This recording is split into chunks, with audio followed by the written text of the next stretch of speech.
नारायण नारायण नारायण। गुरु ब्रह्मा गुरु विष्णु गुरु देवो महेश्वर गुरु साक्षात परब्रह्म तस्मै श्री गुरुवे नमः। सद्गुरु के बारे में महर्षि ने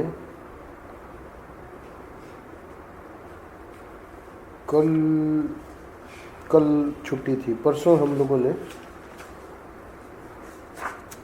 गुरु कैसा होना चाहिए शारदा तिलक में दूसरे अध्याय के 142, 143, 144 तीन श्लोकों में महर्षि ने ये बात बताई कि गुरु की शुद्धि आनुवंशिक, क्रियागत, मानस और विशुद्ध चैतन्य में स्थिति रूप पर विशुद्धि, चार प्रकार की शुद्धि। और इंद्रियां अपने वश में गुरु के होनी चाहिए और सिद्ध हो, पर सिद्ध होने पर भी साधक हो। इसी से गुरु में उपयुक्त लक्षणों की आवश्यकता होती है।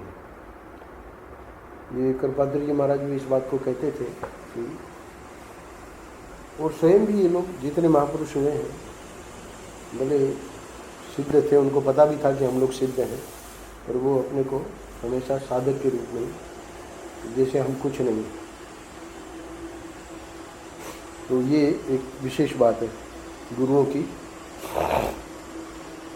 अच्छा, जिनमें ये लक्षण दिखते हैं उनमें स्वाभाविक ही श्रद्धा हो जाती है, श्रद्धा करनी नहीं पड़ती है, होती है। जिसमें श्रद्धा हो उसमें भगवान का दर्शन और वहाँ से प्रभावित होने वाले भागवत ज्ञान का स्वीकार ही गुरुकरण है। अच्छा, अब 198 में नीचे के पैराग्राफ में, जब तक हम गुरु को भगवान के रूप में नहीं देख पाते, उनसे प्रभावित होने वाले भागवत ज्ञान को नहीं स्वीकार करते और उनकी प्रत्येक क्रिया हमें लीला के रूप में नहीं मालूम होने लगती, तब तक गुरुकरण नहीं हुआ, ऐसा समझना चाहिए। ये कुछ पारिभाषिक शब्द हैं। गुरुकरण मतलब हमने गुरु किया, तो गुरुकरण कहाँ हुआ? अगर गुरु में अभी हमारा न तो उनको भगवान का रूप देख रहे हैं, न उनसे जो प्रभावित होने वाला भागवत ज्ञान है उसके बारे में भी हमारा संशय है, उसे पूरा हम स्वीकार नहीं कर रहे हैं, अथवा उनकी प्रत्येक प्रत्येक क्रिया को हम लीला के रूप में नहीं अनुभव कर रहे हैं, तो इसका अर्थ है कि ये अभी गुरुकरण नहीं हुआ। गुरु बना लिया होने जरूर, पर सचमुच में उसका जो हमको लाभ मिलना चाहिए वो नहीं मिलेगा। जब तक गुरु नहीं हुए हैं तब तक चाहे जो समझ लीजिए, गुरु होने के पश्चात उन्हें भगवान से नीचे कुछ भी समझना पतन का हेतु है। ये वाक्य बहुत इंपॉर्टेंट है महर्षि का। हमने उनको गुरु बनाया ही नहीं है। महापुरुष है, लोग उनको मानते हैं, श्रद्धा है, बहुत समाज में उनकी बहुत बड़ी पूजा है, कोई बात नहीं। जब तक गुरु नहीं हुए हैं तब तक चाहे जो समझ लीजिए, उनको आप महापुरुष समझ लीजिए, पंडित समझ लीजिए, विद्वान समझ लीजिए, स्कॉलर समझ लीजिए, कुछ भी समझ लीजिए, पर गुरु के बाद, गुरु बनाने के बाद कह रहे हैं कि गुरु होने के पश्चात उन्हें भगवान के नीचे कुछ भी समझना पतन का हेतु है। क्योंकि जब गुरु बना लिया तो इसका अर्थ है कि ये जो शुरू महर्षि ने किया था सदगुरु और शिष्य का लेख, कि हमको परमात्मा की प्राप्ति की लालसा है, तो हमारा जो लक्ष्य है उस लक्ष्य तक पहुंचाएगा कौन? गुरु पहुंचाएंगे। अब हमने जब गुरु बना लिया है और उसमें हमारी भगवत बुद्धि नहीं है, तो फिर पतन का मतलब हम अपने लक्ष्य तक कैसे पहुंच पाएंगे? संभव ही नहीं। इसलिए गुरु होने के पश्चात उन्हें भगवान के नीचे कुछ भी समझना पतन का हेतु है। अच्छा, अब वही बात जो पहले भी बताई थी, इस भागवत स्वरूप में वे ही एक हैं। इन वाक्यों को फिर क्यों दोहरा रहे महर्षि? क्योंकि बहुत इंपॉर्टेंट है। जगत के और जितने भी गुरु हैं वे मेरे गुरु के लीला विग्रह हैं। सर्वत्र उन्हीं का ज्ञान और उन्हीं का अनुग्रह प्रकट हो रहा है।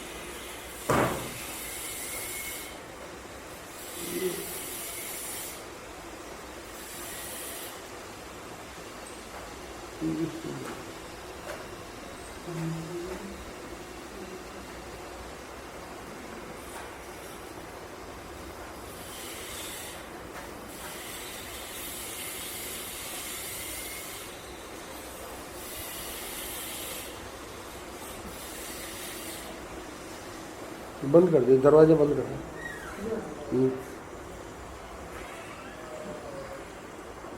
तो महर्षि कह रहे हैं कि इस भागवत स्वरूप में वे ही एक है जगत के, और जितने भी गुरु हैं वे मेरे गुरु के लीला विग्रह हैं। सर्वत्र उन्हीं का ज्ञान और उन्हीं का अनुग्रह प्रकट हो रहा है।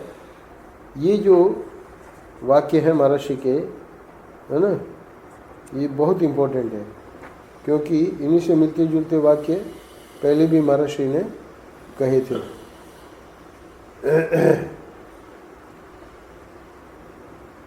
197 में वे सर्वशक्तिमान हैं, बड़े बड़े देवता भी उनकी शक्ति से शक्तिमान होकर अपना अपना काम कर रहे हैं। वे परम कृपालु हैं, क्योंकि कृपा परवश होकर ही उन्होंने जीवों के उद्धार की लीला का विस्तार किया है।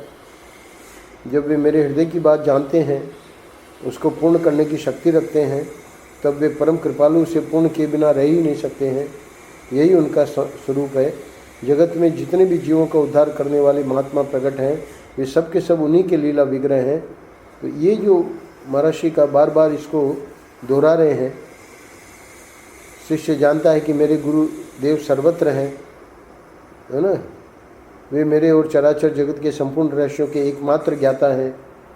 तो ये बात क्यों दोहरा रहे हैं? क्योंकि अगर इससे कुछ भी कम हम उनको मानते हैं तो अभी ये गुरु कर्ण नहीं हुआ। अब इसी बात को प्रमाणित कर रहे हैं शास्त्र के द्वारा, क्योंकि व्यक्ति को लगेगा कि ये तो अपनी मनमानी बात कह रहे हैं, तो शास्त्र की बात जब उद्धृत कर देते तो वो मोहर लग जाती, पक्का हो जाता है। तो इसी से शास्त्रों में भगवान ने स्वयं कहा है, आदिनाथो महादेव। भगवान ने मतलब भगवान शंकर ने पार्वती जी को कहा, आदिनाथो महादेवी, हे महादेवी, महाकालो ही यह स्मृत है, गुरु स एव देवेशी, यहाँ कुछ गलत छपा है, सर्व मंत्रेषु ना परः, शैवे शाक्ते वैष्णवे च, गणपत्ये तथेन्दवे महाशैवे च शौर्ये च, स गुरुर्नात्र संशयः, मंत्र वक्ता स एव स्यात् ना परः परमेश्वरी। हे परमेश्वरी, हे महादेवी, जो आदिनाथ महाकाल अर्थात भगवान शिव हैं, वही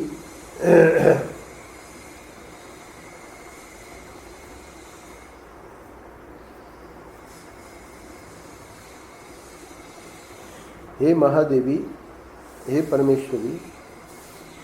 स्वयं शिव तो इस प्रकार बोलेंगे नहीं, इसलिए कहाँ का वचन है, कौन बोल रहा है, ये थोड़ा सा देखना पड़ेगा। पर शास्त्र का वचन महर्षि उद्धृत कर रहे हैं, तो उसमें बताया जा रहा है कि हो सकता है नारद जी कह रहे हो, क्योंकि नारद जी गुरु थे ना इनके, पार्वती के। तो हे महादेवी, जो आदिनाथ महाकाल अर्थात भगवान शिव हैं, यानी आपके जो पति हैं, वही शैव शाक्त वैष्णव आदि सभी मंत्रों के एकमात्र गुरु हैं। उनके अतिरिक्त और कोई मंत्रदाता हो ही नहीं सकता। तो देवर्षि नारद ही शायद महादेवी को बता रहे हैं, परमेश्वरी को, कि आपके जो पति हैं, यानी जो साक्षात परमेश्वर हैं, ब्रह्म हैं, वही गुरु हैं। मंत्रदान के समय, अच्छा अब कुछ और बातें भी महर्षि, चूँकि सद्गुरु और शिष्य में शिष्य और भी बहुत सारी बातें जानना चाहेंगे, तो वो बता रहे हैं। मंत्रदान के समय अथवा उसके पश्चात जो गुरु की मनुष्य रूप में प्रतीति होती है, वह तो शिष्य की एक कल्पना है। वास्तव में परमात्मा ही गुरु है। इन गुरु की शरण और इनके कर कमलों की छत्र छाया पाकर शिष्य धन्य धन्य हो जाता है। आजकल का समय ही दूसरा है। पहले गुरु वर्षों तक शिष्य की परीक्षा करते थे, तब उसे स्वीकार करते थे, परंतु अब तो गुरुओं की भरमार हो गई है। और जैसे बाजार में दलाल अपनी अपनी दुकानों पर लाने के लिए ग्राहकों को परेशान करते हैं, वैसे ही गुरु कहलाने वाले लोग भी अपना शिष्य होने के लिए लोगों को तरह तरह से प्रलोभित करते हैं। सिद्धांततः सभी को शिष्य के रूप में स्वीकार किया जा रहा है। इसके लिए बहुत ऊंचे अधिकारी की आवश्यकता होती है। अशुद्ध पात्र में अच्छी चीज़ रख दी जाए तो बिगड़ जाती है। अनधिकारी शिष्य उत्तम साधना को सुरक्षित नहीं रख सकता, इसलिए शिष्य की परीक्षा भी आवश्यक है। अभी तक जितनी पंक्तियाँ मैंने पढ़ी उसमें ये बात महर्षि बता रहे हैं कि शिष्य की परीक्षा क्यों आवश्यक है। क्योंकि शिष्य की परीक्षा लिए बिना उसको अगर उत्तम ज्ञान दे देंगे, अगर वो पात्र नहीं है, तो अनधिकारी शिष्य उत्तम साधना को सुरक्षित नहीं रख सकता, यानी उस साधना का दुरुपयोग करेगा वो। संक्षेप में यदि कहा जाए तो जो सद्गुरु को परमात्मा के रूप में पहचान कर शरीर, धन और प्राण उनके चरणों में निवेदन करके उनके ज्ञान और सिद्धि को प्राप्त करने की चेष्टा करता है, वही शिष्य है, ऐसा कहना पड़ेगा। भाई इतना आप विस्तार में नहीं, हमको आप संक्षेप में बता दो, क्योंकि विस्तार में हम इतना याद भी नहीं रख पाएंगे। 6ठा पृष्ठ चल रहा है, तो महर्षि कह रहे संक्षेप में सुन लो। सुनाओ तो सुनो, ध्यान से सुनना। संक्षेप से यदि कहा जाए तो जो सद्गुरु को परमात्मा के रूप में पहचान कर एक बार शरीर, धन और प्राण उनके चरणों में निवेदन करके 2 बार उनके ज्ञान और सिद्धि को प्राप्त करने की चेष्टा करता है 3 बार, वही शिष्य है, ऐसा कहना पड़ेगा। 3 बातें गांठ बांध लो। क्या? सबसे पहली बात, सद्गुरु को परमात्मा के रूप में पहचानना है, ठीक है। दूसरी बात, ये तो सद्गुरु के संबंध में होगी। दूसरी बात अपने स्वयं के संबंध में है, शिष्य के संबंध में। क्या? शरीर, धन और प्राण उनके चरणों में निवेदन करना है। चलो कर दिया। अब इससे हुआ क्या? हमने उनको परमात्मा के रूप में पहचान भी लिया, हमने शरीर, धन और प्राण उनके चरणों में अर्पित भी कर दिया, पर उसका परिणाम क्या हुआ? परिणाम ये हुआ, उनके ज्ञान और सिद्धि को प्राप्त करने की चेष्टा हमें करते रहना है। यानी यहाँ सिद्धि का अर्थ है उनका जो चतुर्थ बात बताई थी। क्या चतुर्थ बात बताई थी? विशुद्ध चैतन्य में स्थिति रूप परम शुद्धि, इसी को सिद्धि कहते हैं। बाकी सब सिद्ध्याभास है। जितनी सिद्धियां हैं, चमत्कार हैं, उनको सिद्धि नहीं गिनते। एक ही सिद्धि है, ब्रह्मात्म ऐक्य बोध। तो ब्रह्मात्म ऐक्य बोध को ही वो चतुर्थ शुद्धि बताया, विशुद्ध चैतन्य में स्थिति रूप परम शुद्धि। इसी सिद्धि को गुरु से हमें प्राप्त करना है। ये नहीं कि भाई लगिमा, गरिमा और अणिमा और प्राकाम्य और अष्ट सिद्धियाँ गिनाई हैं, उनसे कोई मतलब नहीं है। वो तो माइलस्टोन्स हैं। जब कोई व्यक्ति साधना करेगा तो उसके जीवन में ये स्वाभाविक आती हैं, तो उससे कोई अर्थ, उसका वो प्रयोजन नहीं है। प्रयोजन क्या है? ब्रह्मात्म के बोध। तो जो अंतिम लक्ष्य है, उस अंतिम लक्ष्य को ही यहाँ सिद्धि का है। तो वो कैसे प्राप्त करना है? उनके ज्ञान को प्राप्त करके। तो उनका ज्ञान कैसे प्राप्त होगा? तो वो जैसे जैसे बताएंगे, पहले तो हमको अपनी अधिकार को बढ़ाने के लिए कुछ साधना बताएंगे। साधना में परंपरा साधन है, बहिरंग साधन है, अंतरंग साधन है, साक्षात साधन है। तो शुरू तो वहीं से करेंगे, धर्म है, भक्ति है, योग है, परंपरा साधन से। फिर उसके बाद बहिरंग साधन में साधन चतुष्टय संपन्न। तो साधन चतुष्टय में क्या दिखाएंगे? बताएंगे कि भाई विवेक, इस प्रकार आत्मात्मा का विवेक करो, वैराग्य करो। वैराग्य के बाद शम है, दम है, उपरति है, तितिक्षा है, श्रद्धा है, समाधान है और मुमुक्षा है। तो ये सब बहिरंग साधन के बारे में गुरु बताएंगे। तो ये सब ज्ञान को प्राप्त करने के लिए जो फाउंडेशन है वो बहिरंग साधन तक हो गया। अब ज्ञान कैसे प्राप्त होगा? श्रवण मनन निध्यासन। तो श्रवण मनन निध्यासन, अभी जैसे पंचदशी का श्रवण कर रहे हैं, तो उसके ऊपर उसका मनन करोगे, फिर उसके ऊपर निध्यासन करोगे कि मैं ही ब्रह्म हूँ। तो वो जो है वो अंतरंग साधन है। फिर साक्षात साधन क्या है?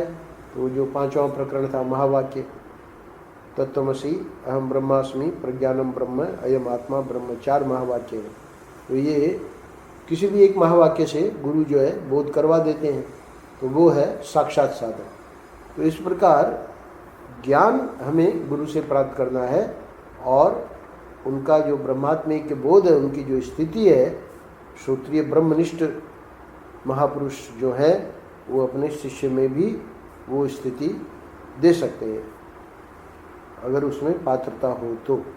इसलिए पात्र बनने के लिए पहले उनको परमात्मा के रूप में पहचानना पड़ेगा।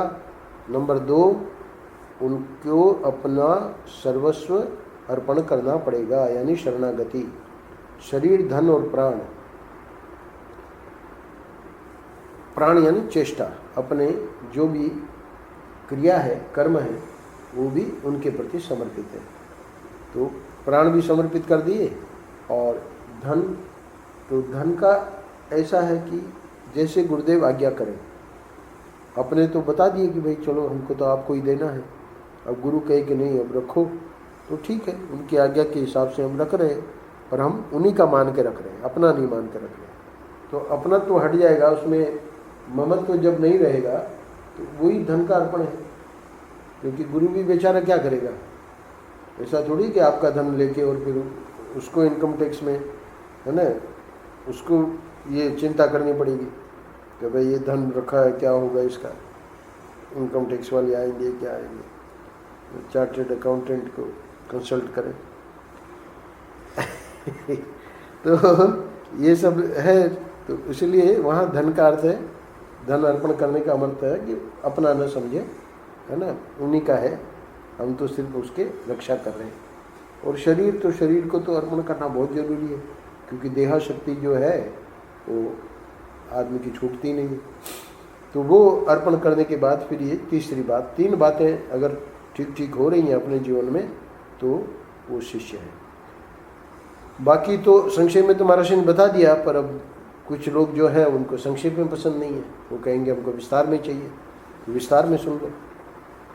शिष्य का लक्षण शारदा तिलक में इस प्रकार कहा गया है। शिष्य कुलीन शुद्धात्मा पुरुषार्थ परायण है, अधीत वेद कुशलो, दूरम उक्त मनोभव है, दूर मुक्त मनोभव है, हितैषी प्राणी नाम नित्य मास्तिकस्ते त्यक्त नास्तिक है, स्वधर्म निरतो भक्त्या पितृमातृ हितोद्यत है, वांग मनः काय वसुभिर गुरु शुश्रूषणे रत है, त्यक्ताभिमानो गुरुषु जाति विद्या धनादिभिः।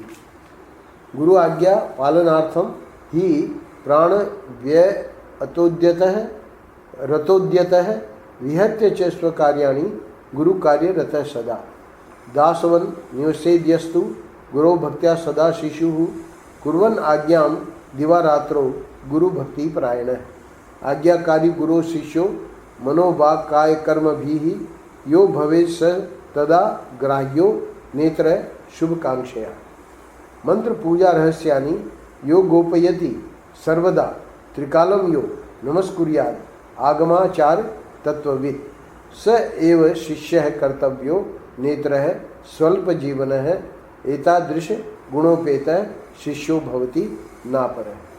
तो इस प्रकार 2, 3, 4, 5, 6, 7, 8 शारदा तिलक के इन 8 श्लोकों में शिष्य का लक्षण जो कहा गया है, महाराज ने इनको उद्धृत कर दिया है। और अब इन श्लोकों का अर्थ भी संक्षेप में बता के आगे बढ़ते हैं। जो कुलीन हो और सदाचारी हो, सिद्धि के लिए तत्पर हो, वेद पाठी हो, चतुर हो और काम वासना से रहित हो। शिष्य कुलीन शुद्धात्मा पुरुषार्थ परायण अधीत वेद कुशलो दूर मुक्त मनोभव है। अच्छा, आगे जो समस्त प्राणियों का हित ही चाहता हो, आस्तिक हो, नास्तिकों का संग छोड़ चुका हो, अपने धर्म में प्रेम रखता हो, भक्ति भाव से माता पिता के हित में संलग्न हो। हितेशी प्राणी नाम नित्यम आस्तिक त्यक्त नास्तिक है, स्वधर्म निरतो भक्त्या पितृमातृ हितोद्यत है। अच्छा, आगे कह रहे हैं कि कर्म मन वाणी और धन से गुरु सेवा करने के लिए लालायित रहता हो, गुरुजनों के सामने जाति विद्या धन आदि का अभिमान न रखता हो। वांग मन काय वसुभिर गुरु शुश्रूषणे रत है, त्यक्ताभिमानी गुरुषु जाति विद्या धनादि भी। गुरु आज्ञा पालनार्थम, गुरु की आज्ञा पालने के लिए मृत्यु तक के लिए तैयार रहता हो। ही प्राण व्यय रतोद्यत है, गुरु की आज्ञा पालने के लिए मृत्यु तक के लिए तैयार रहता हो। कृष्ण और सुदामा पे उनके गुरुजी बड़े प्रसन्न हुए, क्योंकि बड़े जोर से तूफान आया जब वे लकड़ियाँ लेने गए थे। पूरी रात बेचारे दोनों के दोनों थरथराते रहे, कांपते रहे। सुबह गुरुजी सबको उनको ढूंढते हुए निकले और बड़ा आशीर्वाद दिया दोनों को। तो अपने प्राणों को त्याग करने के लिए भी तत्पर रहे, गुरु आज्ञा पालन करने के लिए। हमारे जैसे होते शिष्य कह देते कि हम तो नहीं जाएंगे लकड़ी लेने, है ना, आपको पता नहीं है तूफान आने वाला है। तो ऐसा ना हो, गुरु की आज्ञा पालन के लिए मृत्यु तक के लिए तैयार रहता हूँ। और विहत्य च स्व कार्याणि गुरु कार्य रत सदा, अपने काम छोड़कर भी गुरु के काम में लगा रहने वाला हो। दासवन निवसेद यस्तु गुरु भक्त्या सदा शिशु, जो गुरु के पास दास की भांति निवास करता हो, शिशु के समान आज्ञा पालन करता हो। और कुर्वन् आज्ञाम दिवा रात्रौ गुरु भक्ति परायण, और दिन रात गुरु भक्ति में डूबा रहता हो। इस प्रकार से मन वाणी शरीर और कर्म से गुरु की आज्ञा का पालन करता हो। यो भवेत् स तदाग्राह्यो नेत्र शुभकांक्षा, वही शिष्य के रूप में स्वीकार करने योग्य है, दूसरा नहीं। तो स्वयं परीक्षा जब लेते हैं गुरु लोग, तो परीक्षा में यही देखते हैं कि भाई उसमें ये चीज़ें है कि नहीं। अगर है तो उसे शिष्य बनाते थे। पुराने ज़माने में नहीं होती थी तो फिर उनको साधना बता देते थे, अभी ये साधना करो, अधिकारी बन जाओ, तो फिर हम आगे बनाएंगे शिष्य। अच्छा, आगे कह रहे हैं कि जो मंत्र और पूजा के रहस्यों को गुप्त रखता है, त्रिकाल नमस्कार करता है और शास्त्रीय आधार के तत्वों को जानता है, मंत्र पूजा रहस्यानि यो गोपयति सर्वदा त्रिकालम यो नमस्कुर्यात् आगमाचार तत्वविद। और आखिरी श्लोक में कहते हैं कि वही शिष्य रूप से स्वीकार करने योग्य है, दूसरा नहीं, क्योंकि जो सब गुणों से युक्त होता है वही शिष्य होता है। सेव शिष्य कर्तव्यो नेत्रः स्वल्प जीवन है, एतादृश गुणोपेत शिष्यो भवति ना पर। इन लक्षणों के स्वाध्याय से मालूम होता है कि शिष्य का अधिकार कितना ऊंचा होता है। इन 8 श्लोकों में जो शारदा तिलक में महर्षि ने अभी अभी बताए और जिनका अर्थ भी कर दिया, तो महर्षि कह रहे हैं कि इन श्लोकों के भाव से ये पता लगता है कि शिष्य का अधिकार कितना ऊंचा होता है, गुरु के सामने किस प्रकार रहना चाहिए, इसके लिए शास्त्रों में कहा। अब अंत में ये 3.5 श्लोक और उसमें गुरु को, शिष्य को गुरु के पास किस तरह से रहना चाहिए, ये बात बता के और इसको लेख को पूरा कर रहे हैं। प्रणम्य उपविशेत पार्श्वे तथा गच्छेत अनुज्ञया मुखावलोकी सेवेत कुर्याद आदि आदिष्टमादरात्, असत्यम न वदेत अग्रे न बहु प्रलपेदभि, कामं क्रोधम तथा लोभम मानम प्रहसनम स्तुतिम, चापलानि न जिह्मानि कार्याणि परिदेवनम, ऋणदानम तथा दानम, वस्तूनां प्रिय विक्रयम न कुर्याद गुरुणा सार्धम, शिष्यो भूष्णु कदाचन है। बहुत सुंदर। तो गुरु के सामने किस प्रकार शिष्य को रहना चाहिए, शास्त्रों में क्या आया है इसके बारे में सुनो। प्रणाम करके पास बैठे, प्रणम्य उपविशेत पार्श्वे, आज्ञा लेकर वहाँ से जाए। अब बैठे हैं और फिर बाद में एकदम मन में आया, अरे रे कोई आया मिलने के लिए, तो अपना झट से उठ के चल दिए। तो गुरु देख रहा है कि आया था और कुछ हम सुनाने वाले थे, कुछ उपदेश देने वाले, तो उठ के चला गया। ऐसे नहीं, महाराज कोई आया है तो मैं, आप आज्ञा हो तो थोड़ा उससे बात करके आ जाता हूँ, हाँ चलेगा, आज्ञा लेकर। तो प्रणम्य उपविशेत पार्श्वे तथा गच्छेत अनुज्ञया, आज्ञा लेकर जावे, उनकी आज्ञा की प्रतीक्षा करता हो ही सेवा करे। ठीक है। मुखावलोकी सेवित कुर्याद आदिष्ट मादरा, उनके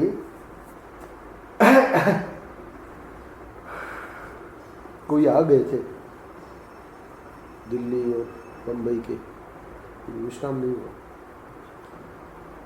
तो कोई बात नहीं, ठीक ही है, उस दिन की अपेक्षा तो ठीक ही है।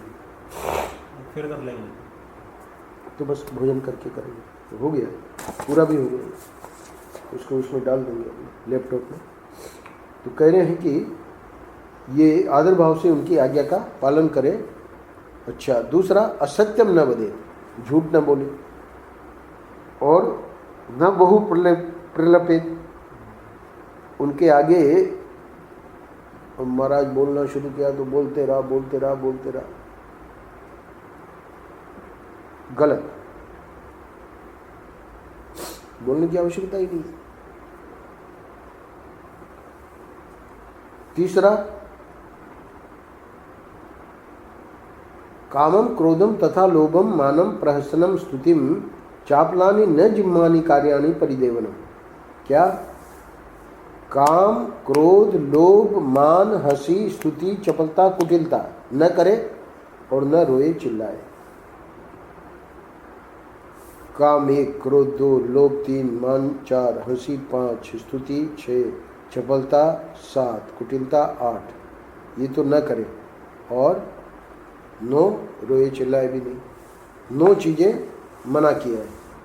कामम क्रोधम तथा लोभम मानम प्रहसनम स्तुतिम।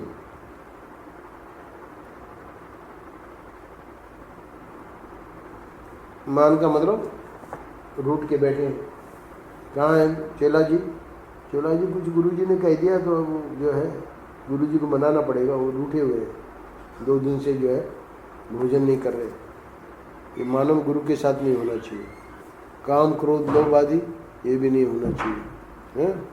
काम, क्रोध, लोभ, मान, हंसी, स्तुति, चपलता, कुटिलता, चपलानी चे जिम्मानी, जिम्मानी यानी कुटिलता न करे, और परिदेवनम यानी रोना चिल्लाना, तो ये भी ठीक नहीं है। अंत में क्या कह रहे हैं? ऋण दानम तथा दानम वस्तूनाम क्रय विक्रयम न कुर्याद गुरुणा सार्धम शिष्यो भूषणो कदाचन। 12 बजे कह रहे हैं कल्याणकारी शिष्य से को गुरु से ऋण लेना तथा देना और वस्तुओं का क्रय विक्रय भी नहीं करना चाहिए। तो ये गुरु के सामने किस प्रकार रहना चाहिए इसका शास्त्रों में जो वर्णन किया गया, इसको भी महर्षि ने बता दिया। अब इस लेख के आखिरी पैराग्राफ में कुछ बातें बहुत ही महत्वपूर्ण महर्षि ने बताई है, वो हम लोग करके और फिर इसको विराम देंगे। महर्षि कह रहे हैं जितना बताना था वो बता दिया मुख्य मुख्य। हालांकि ये तो ऐसा विषय है, महर्षि कहेंगे आखिरी पैराग्राफ में कि तो एक बड़ा ग्रंथ तैयार हो जाएगा, इसके ऊपर अगर सब कुछ लिखने बैठेंगे जो शास्त्रों में आया है सद्गुरु और शिष्य के बारे में, तो वो एक छोटे लेख में संभव नहीं है। गुरु के प्रति शिष्य के हृदय में जितनी श्रद्धा, प्रेम और उनके महत्व का ज्ञान रहता है, उन्हीं के अनुसार उनसे शिष्य का व्यवहार होता है।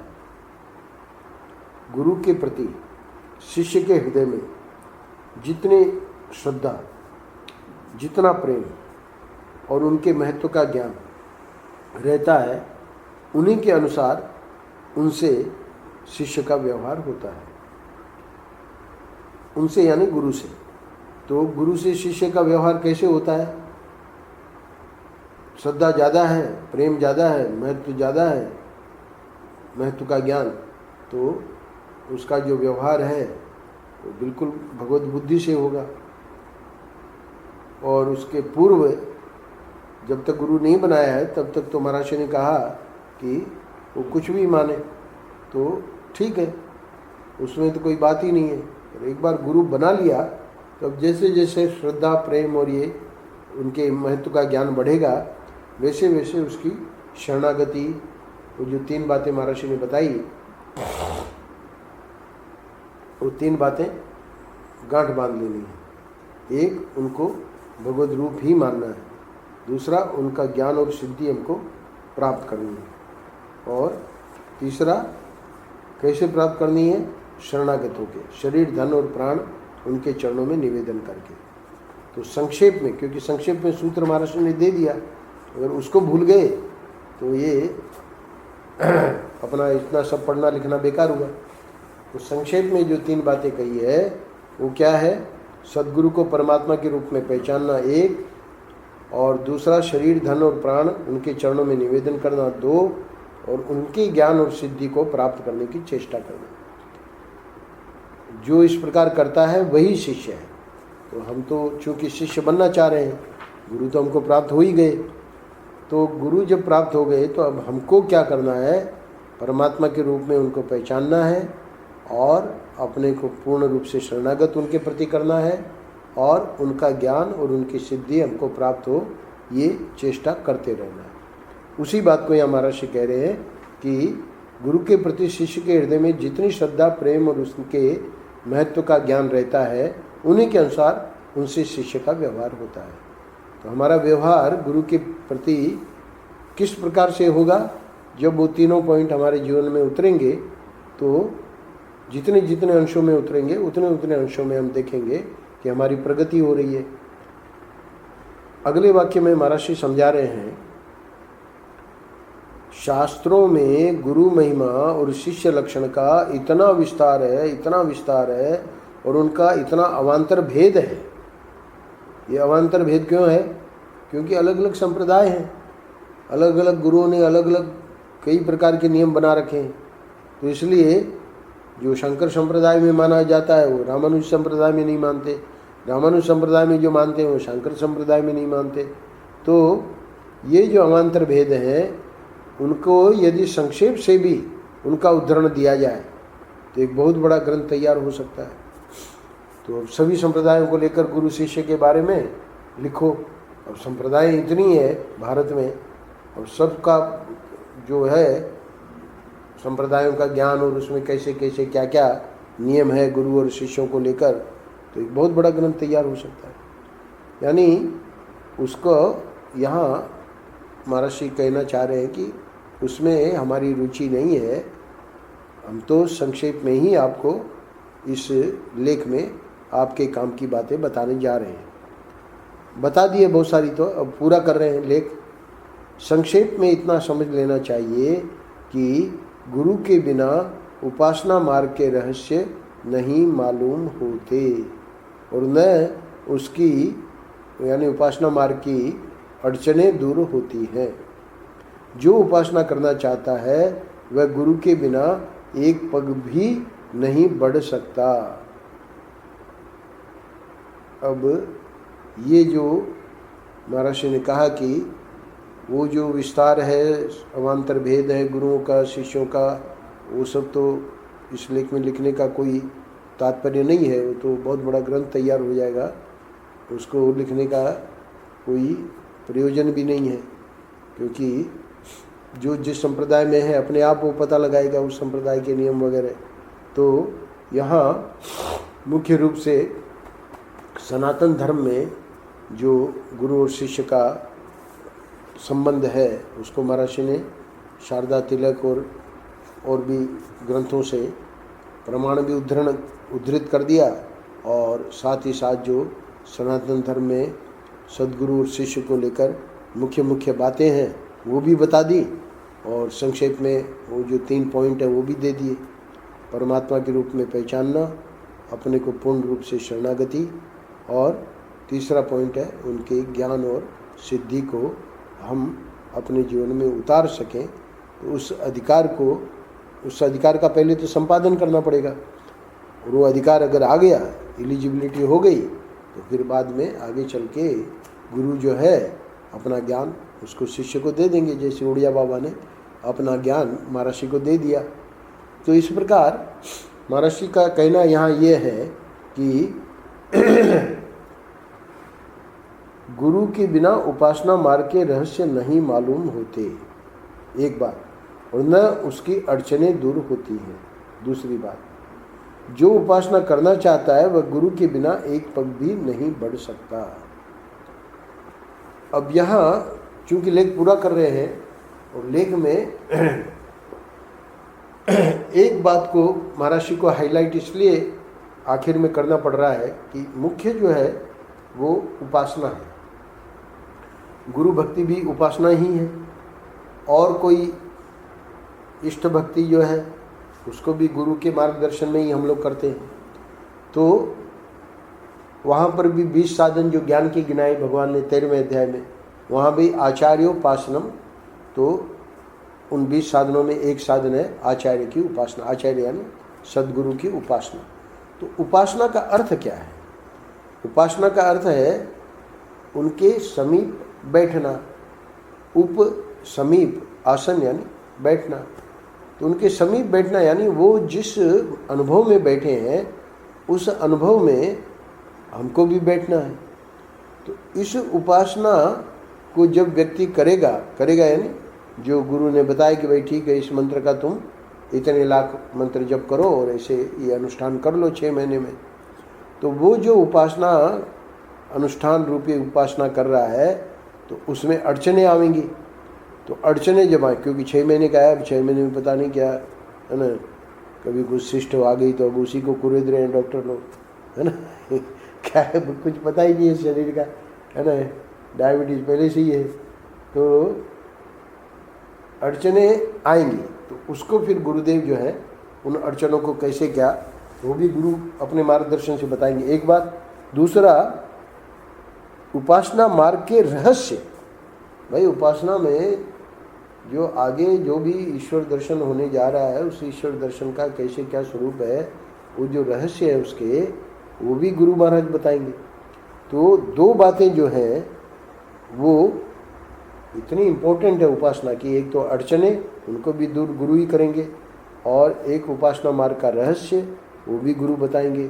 तो किस मंत्र के द्वारा कितनी आवृत्ति, कितना लाख मंत्र जप करने से तुमको क्या होगा, ये सब बातें गुरु बताएगा।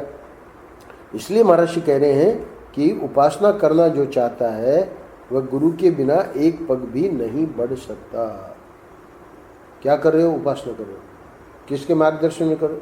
मार्गदर्शन की क्या जरूरत है, हमने सब लिखा हुआ है, हमारे पास पुस्तक है, उसको पढ़ के कर रहे हैं। तो उससे न तो अड़चने दूर होंगी, न उपासना का रहस्य पता लगेगा। इसलिए महर्षि अंत में कह रहे हैं कि उपासना जो करना चाहता है वह गुरु के बिना एक पग भी नहीं बढ़ सकता। तो कोई कह सकता है कि भाई ये लेख भी तो महर्षि ने लिखा है, तो हम तो गुरु के ही द्वारा कर सकते हैं। ऐसा नहीं है, गुरु ने लेख तो लिख दिया, वो लेख तुमने पढ़ भी लिया, अब जब उपासना करने जा रहे हो तो गुरु ने इसमें ये कहाँ लिखा है कि कौन से मंत्र को कैसे उपासना करनी है वो तो जब गुरु बताएंगे, है ना। यहाँ तो एक सामान्य बात बता दी कि सद्गुरु कैसा होना चाहिए और शिष्य को कैसा होना चाहिए। अब उपासना में जब व्यक्ति लग गया तो उपासना के रहस्य, उपासना की अड़चने आदि, वो तो बिना गुरु के वो एक पग भी नहीं चल सकता, एक पाँव भी नहीं आगे रख सकता है, तो एक पग भी नहीं बढ़ सकता। अच्छा चलो, ये बात भी स्पष्ट हो गई। अब प्रश्न है कि हमको तो पूर्णता का अनुभव चाहिए। अब वो पूर्णता का अनुभव कब होगा? इसके लिए महर्षि एक वाक्य कह रहे हैं कि गुरु के संतोष में ही शिष्य की पूर्णता है। क्या मतलब हुआ? यानी गुरु जान रहे हैं कि ये संजीव हैं, ये गोविंदानंद हैं, ये फलाने हैं, ये ठिकाने हैं, तो हर एक का सामर्थ्य, हर एक का अधिकार, हर एक की स्थिति परिस्थिति जानते हैं। अब वो व्यक्ति विशेष, उससे जो भी गुरु को अपेक्षा है, तीन बातें याद रखनी है। परमात्मा भाव, गुरु को पता लग जाता है कि भाई इसका परमात्मा भाव है कि मनुष्य भाव है। दूसरा शरणागति, शरणागति भी पता लग जाती है, वो काहे कि हमारी शरण में है, वो तो अपनी बुद्धि की शरण में है, वो तो अपने पैसे की शरण में है, तो वहाँ भी फेल। और तीसरा ज्ञान और सिद्धि, तो ज्ञान और सिद्धि उसको नहीं चाहिए, उसको तो आपका जो महंती, इतने बड़े पद में आप बैठे हैं तो आप संन्यास दे दो और हमको महंत बना दो, है ना। उसको ज्ञान से भी मतलब नहीं, सिद्धि से भी मतलब नहीं, गुरु जी के वो जो गुरु जी का उत्तराधिकार यानी जो धन संपदा है ना, उसका मालिक मैं बन जाऊँ। तो ये सब जो है वो उसी को आगे ऊपर कहा था कुटिलता। कुटिलता यानी मन में कुटिलाई है, ऊपर से दिखा रहे हैं कि हम शिष्य हैं और अंदर कुछ और भावना है, तो वो कुटिलता के लिए स्पष्ट मना किया। 9 चीज़ों के लिए मना किया, है ना। काम, क्रोध, लोभ, हंसी, मान, प्रहसन, स्तुति, चपलता, कुटिलता और रोना चिल्लाना। रोना चिल्लाना मतलब जब गए जो गुरु के पास, महाराज हमारा ये हो गया, उसने ये कर दिया, ये रोना चिल्लाने का मतलब थोड़ी गुरु के सामने जोर जोर से चिल्ला रहे हैं। रोना चिल्लाने का मतलब अपना रोना रोते रहना। तो ये सब मना किया है, वो शास्त्रों में इसके लिए सब मना है। तो यहाँ पर प्रश्न ये है कि वो जो गुरु के पास शिष्य आया, तो गुरु तो जानते हैं कि किस भाव से आया है, इसलिए महर्षि यहाँ कह रहे हैं कि गुरु के संतोष में ही शिष्य की पूर्णता है। तो गुरु तो जान रहा है कि भाई ये कुटिलता और ये इसका जो है दूसरा कुछ भाव है उसका, वो ठीक नहीं है, यानी गुरु असंतुष्ट है उससे। तो गुरु जब असंतुष्ट है तो उसमें शिष्य भी अपूर्ण है। जब गुरु को संतोष है पूर्ण रूप से कि हाँ भाई ये जो है अपने सामर्थ्य के अनुसार पूरा सेवा कर रहा है, पूरा अपने लगा रखा है, इसने तन मन धन उसका अर्पित है हमारे प्रति, प्राण इसकी सब चेष्टा हमारे लिए है, तो हमारे लिए है या ठाकुर जी के लिए एक ही बात है। ठाकुर जी में गुरु में भेद नहीं है। तो वो गुरु जानते हैं, यानी इसकी भक्ति इतनी उच्च कोटि की है कि इसका अपना कोई स्वार्थ नहीं है, कोई व्यक्तित्व है, कोई कुछ इसकी इसमें कुटिलता नहीं है। तो इस प्रकार से जब गुरु को संतोष होता है शिष्य को लेकर, तो उसी में शिष्य की पूर्णता है। गुरु असंतुष्ट बने पड़े हैं, हम सब छोड़ के आए डॉक्टरी छोड़ के कि गुरु का ज्ञान गुरु की सिद्धि प्राप्त हो जाए। अब बाद में गुरु को ही कहना पड़ रहा है कि गोविंदानंद कहाँ हैं, तो जवाब मिलता है कि हिसाब किताब में लगे। अब तो हिसाब किताब में लगना था तो फिर हमारे पास क्यों आना, है ना, फिर तो आप बने रहते अपने डॉक्टरी करते रहते। तो कहने का मतलब ये है कि गुरु का संतोष वहाँ नहीं हुआ। गुरु का संतोष कब है, जब देखते कि हाँ सत्संग में हम जो बोल रहे हैं उसको सुनने के लिए। ये नहीं कि गुरु तो बोल रहे हैं यहाँ बहुत महत्वपूर्ण बात और गुरु को देखना पड़ रहा है कि गोविंदानंद कहाँ है, तो ये गुरु का असंतोष है। गुरु को संतुष्ट करना बहुत बड़ी बात है, उसी में शिष्य की पूर्णता है। ये बहुत महत्वपूर्ण वाक्य है, इसको मैंने उसमें भी लिया है, आनंद रस रत्नाकर में भी। जिह्वा पर गुरु शब्द के आते ही वह गदगद हो जाता है। पहले भी इस बात को महर्षि ने लिखा कि गुरुदेव के नाम श्रवण दर्शन आलाप और श्रवण मात्र से ही प्राणों में शांति का संचार होने लगता है, चिरदिन की प्यास बुझने लगती है, घोर तृप्ति में भी तृप्ति का अनुभव होने लगता है। तो ये जो है क्या है, ये एक बहुत महत्वपूर्ण बात है। हम छोटे थे तो चौथी पाँचवीं क्लास में थे, माता पिता तो बम्बई में थे, हमको मामा के यहाँ गांव में राजस्थान में। तो मामा जी का इतना प्रेम था, इतना गजब का स्वभाव था। अब वो चूँकि नौकरी होती है तो नौकरी में तो व्यक्ति वहाँ गांव में नहीं रहता है, वहाँ जाना पड़ता है जहाँ नौकरी करता है। तो रविवार को आते थे। तो अब वो हमको पता है कि रविवार को आने वाले हैं, तो बस मामा जी आने वाले हैं, यानी एक बच्चे में किस प्रकार वो मामा जी को लेकर एक आतुरता और एक उसके प्रति जो प्रेम है, तो उससे व्यक्ति कल्पना कर सकता है कि कैसे गुरु के प्रति जब प्रेम बनेगा। तो इसलिए उसको महर्षि अपने शब्दों में रख रहे हैं कि जिह्वा पर गुरु शब्द के आते ही वह गदगद हो जाता है। यानी इस प्रेम की, लौकिक प्रेम तो हम लोग देखते हैं, लड़के का लड़की के प्रति प्रेम, पत्नी का पति के प्रति, पति का पत्नी के प्रति यदि हो तो वो भी बहुत कठिन है आजकल। तो जो भी प्रेम, लौकिक प्रेम देखे जाते हैं, उसमें जो पराकाष्ठा के प्रेम होते हैं, उसमें सचमुच में व्यक्ति को उस प्रेम को याद करके अश्रु प्रवाह होता है। तो ये जो स्थिति है, वही स्थिति महर्षि कह रहे हैं कि इधर इसकी शिष्य की गुरु को लेकर बन जाती है। क्यों? क्योंकि गुरु से इतना लंबा संबंध उसका, और उस संबंध में जो जो उसके गुरु के उपकार और गुरु का प्रेम और गुरु ने क्या क्या उसके लिए नहीं किया, तो यानी सब कुछ शिष्य के लिए किया। ये सब बातें जब उसको स्मरण आती है तो गुरु का नाम जिह्वा पर आते ही वह गदगद हो जाता है। गुरु की स्मरण करने वाली वस्तु को देखकर, स्मरण कराने वाली, वो उसको ठीक कर लेना, स्मरण कराने वाली, गुरु की स्मरण कराने वाली वस्तु को देखकर वह लोटपोट होने लगता है। गुरु का स्मरण, यहाँ उड़िया बाबू जी महाराज का चित्र है, तो वो चित्र हमको गुरु महाराज का क्यों स्मरण कराता है?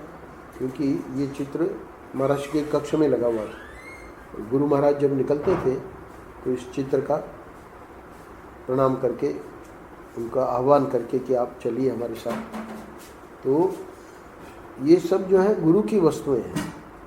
तो इन वस्तुओं को, गुरु की स्मरण कराने वाली वस्तु को देखकर वह लोटपोट होने लगता है, मतलब उसके हृदय में वो गदगद वाला भाव। गुरु के स्मरण में ही समस्त देवताओं का स्मरण अंतर्भूत है।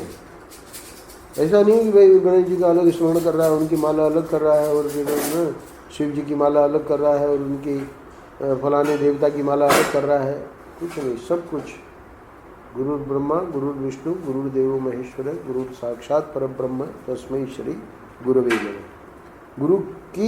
गुरु के स्मरण में ही समस्त देवताओं का स्मरण अंतर्भूत है।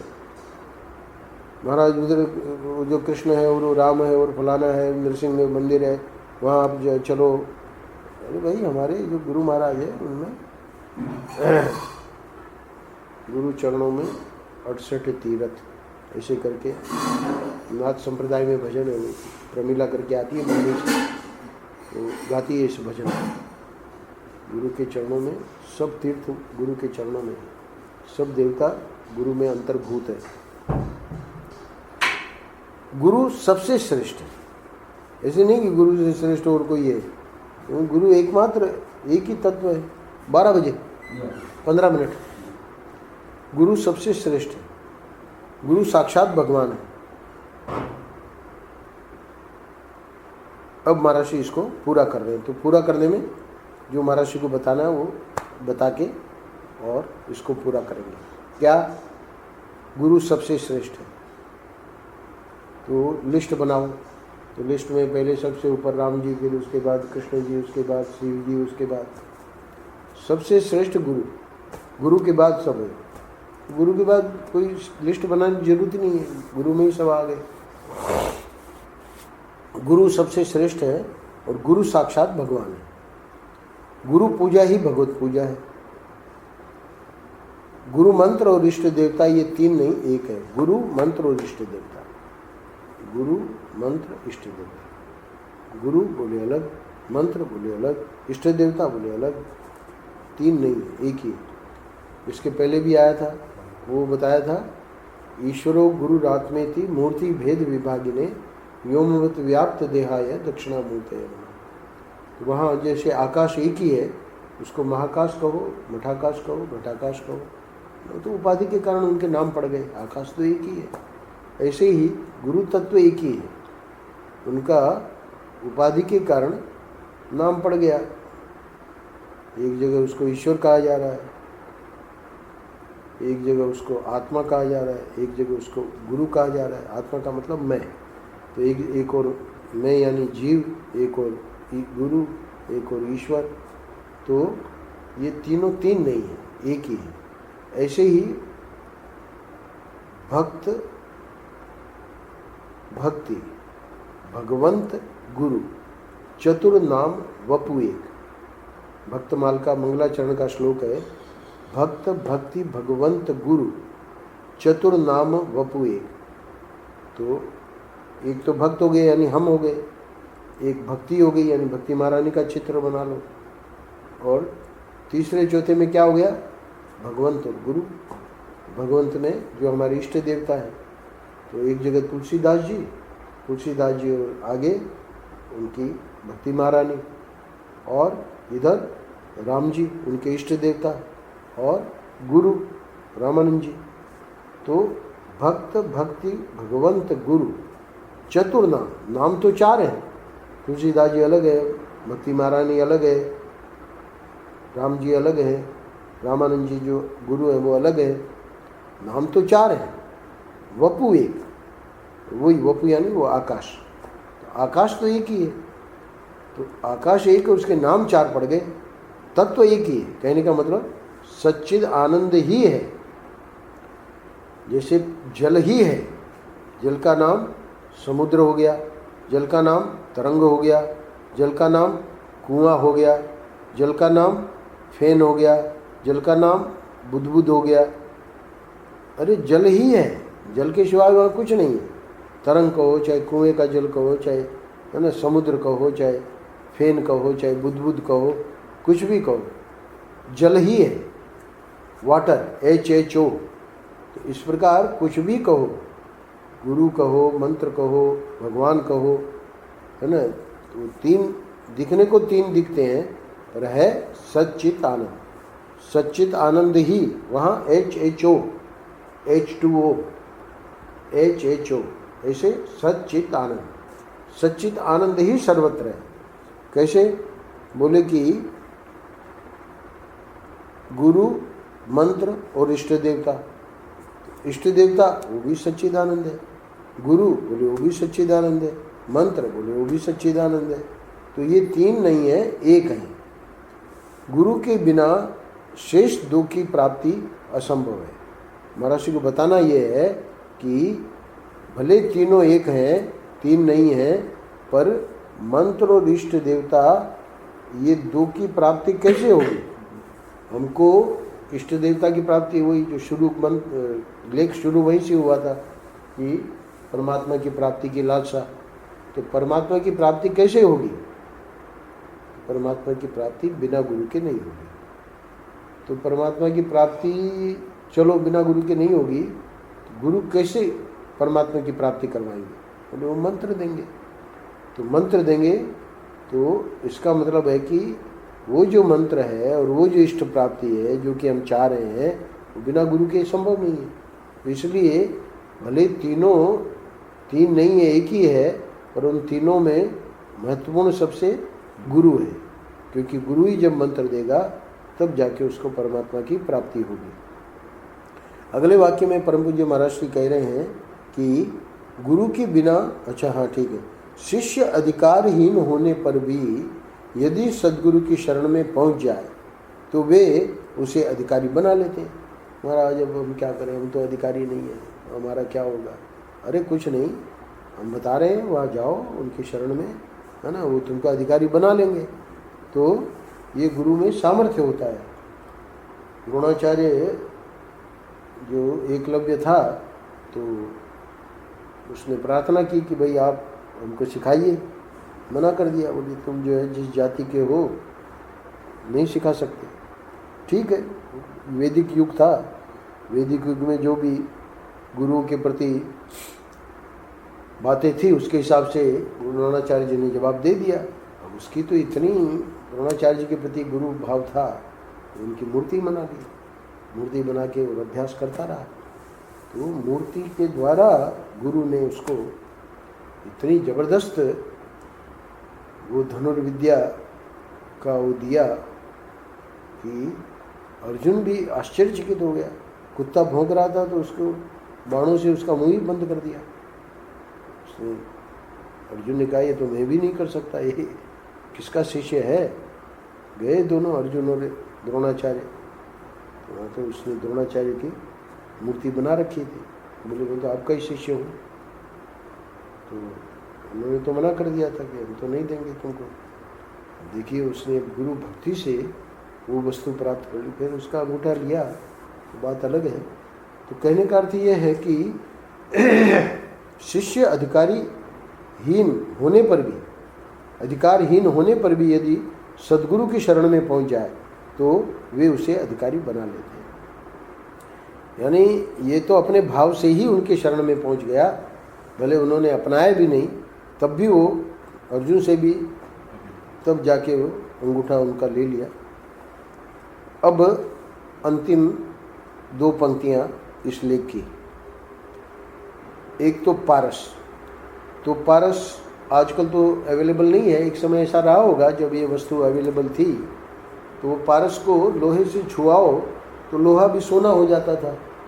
तो यहाँ महर्षि कह रहे हैं पारस का स्वभाव ही लोहे को सोना बनाना है। इसलिए जिनके हृदय में भगवत प्राप्ति की इच्छा है, जो वास्तव में साधना करना चाहते हैं, उनके लिए श्री गुरुदेव की शरण में जाना सर्वप्रथम कर्तव्य है। तो लोहा जैसे सोना बन जाता है, यानी अनधिकारी भी अधिकारी बन जाता है ना। और फिर उससे भी आगे क्या है, पारस तो लोहे को सोना ही बना सकता है, पारस नहीं बना सकता। पर गुरु जो है वो तो शिष्य को गुरु बना देते हैं, यानी अपना स्वरूप ही दे देते हैं। तो इसलिए अंत में महर्षि कह रहे हैं कि जिनके हृदय में भगवत प्राप्ति की इच्छा है, जो वास्तव में साधना करना चाहते हैं, उनके लिए श्री गुरुदेव की शरण में जाना सर्वप्रथम मेरा कर्तव्य है। तो जहाँ से शुरू हुआ था कि जिसको ये परमात्मा की प्राप्ति की लालसा हो गई है, उसको गुरु के ही द्वारा, गुरु की शरण में जाके ही साधना करनी चाहिए। ओम शांति शांति शांति। नारायण नारायण नारायण नारायण।